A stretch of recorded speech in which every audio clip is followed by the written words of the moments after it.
Here at Tigoni Farm, and this is an example of a large-scale farmer who's been doing beehives for the longest time. And today we've come here so that we can have a discussion with her, getting to understand how she does the business and also how it can be scaled down to the common mwananchi. Our target is to make sure that we target those small business people who can do one beehive, two beehive, and be able to just economically empower themselves. And at this particular time, I'll want to have an interaction with her so that we can be able to understand more about the business. Yes, thanks Gitonga. So her name is Beryl. So Beryl, how are you today? I'm fine, thank you. So we've come to your farm and we've seen that you have so many beehives. How long have you been doing this? So this is my 8th month. I just started late last year maybe, or mid last year.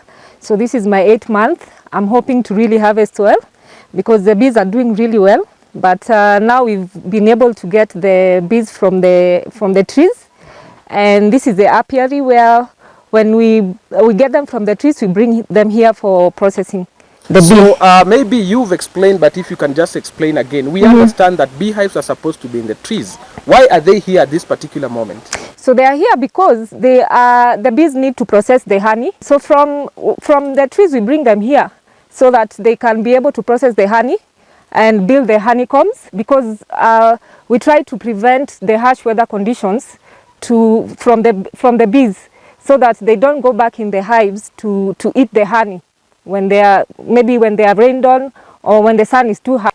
When they're in the apiary, we are able to avoid the harsh conditions so that the bees do not go back in the hive to eat the honey that they have processed and which we are looking for. So the apiary helps in avoiding the harsh conditions. Okay.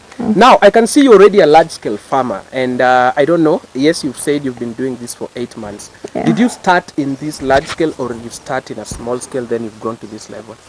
So I started with 50 hives, and then now I've graduated to 100 hives right now.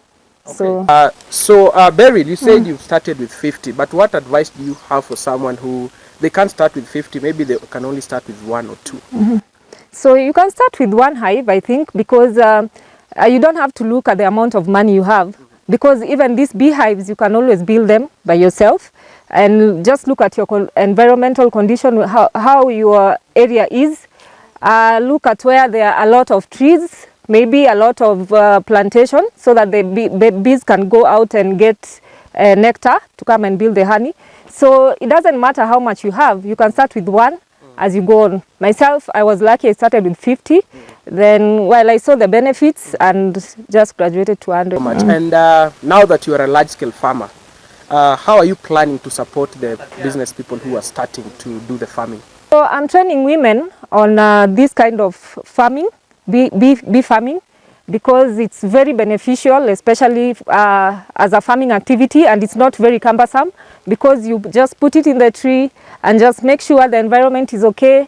You're not also supposed to be around all the time, only managing, and it's a good way of farming. So I'm training a lot of women to do the same. Yeah. And Beryl, now that you've started to train women and to empower them in the bee farming business, what are some of the challenges that you have encountered? Yeah, some of the challenges are mostly capital. Even as I'm training the women, most of them are concerned about capital. So I think if we get someone or an organization which can support women on this, that will be great to support